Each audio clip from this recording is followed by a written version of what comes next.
اب یہ ہے کہ ایک اور بات میں آپ سے عرض کروں گا اگین اسی امید کے ساتھ، یہ ہے سب کے ریکنسٹرکٹ ہم کیسے کر سکتے ہیں، تو ریکنسٹرکٹ ہم جناب اسی طرح سے کر سکتے ہیں۔ اب میں آپ سے ایک اور بات عرض کروں گا جس کے اوپر ہمیں خاص طور پر کام کرنے کی ضرورت ہے، جو آپ اپنے گھروں میں ضرور کریں، اور وہ ہے ڈبلیو فیملی کا کام۔ ڈبلیو فیملی کا مطلب یہ ہوتا ہے کہ جو وین ہے، ویئر ہے، ہو ہے، ہاؤ ہے جی، یہ جتنے بھی ہیں یہ بنیادی طور پر ٹولز ہیں جو کسی بھی تحریر کو ڈی کوڈ کرنے میں مدد دیتے ہیں۔ اب دنیا جہان کی کوئی بھی تحریر پڑھ رہے ہیں،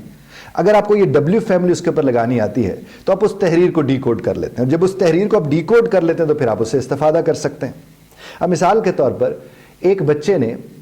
جو تیسری چوتھی پانچویں جماعت کا ایک بچہ تھا، اسکول گیا اور اس نے وہاں پر پڑھا، اس کو استاد صاحب نے پڑھا کے بھیجا کہ قائد اعظم رحمۃ اللہ علیہ کراچی میں پیدا ہوئے تھے، اور پورا ایک پیراگراف تھا، اور اسے کہا گیا کہ بیٹا اس کے یہ سوال ہیں، یہ جواب ہیں، یاد کر کے لے آؤ۔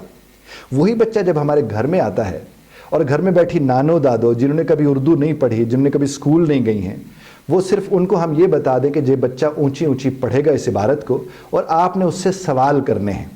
اور سوال کرنے کے ساتھ بیٹھ کر انہیں ایک دفعہ مشق کرا دی جائے، تو اب یقین مانیے اس حد تک خوبصورتی آ جائے گی اس کے اندر، گھر کے اندر کنیکٹیوٹی ہو جائے گی، چونکہ تفہیم کے ساتھ جڑ جائیں گے۔ اب جب اس نے کہا قائد اعظم رحمۃ اللہ علیہ کراچی میں پیدا ہوئے تھے، اور دادو نے سن رہی تھی یہ سبق، تو دادو نے ایک سوال کیا اس سے کہ کون پیدا ہوئے تھے؟ تو بچے نے جواب دیا قائد اعظم رحمۃ اللہ علیہ پیدا ہوئے تھے۔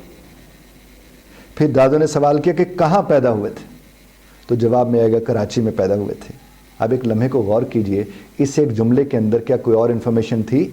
یہی دو اس کے اندر انفارمیشن تھی، یہی معلومات تھیں، وہ اس تک پہنچ گئی، اور اس طرح تفہیم کی ابتدا اس جگہ سے ہو جائے گی جن لوگوں نے کبھی اسکول کا بھی نہیں منہ دیکھا تھا۔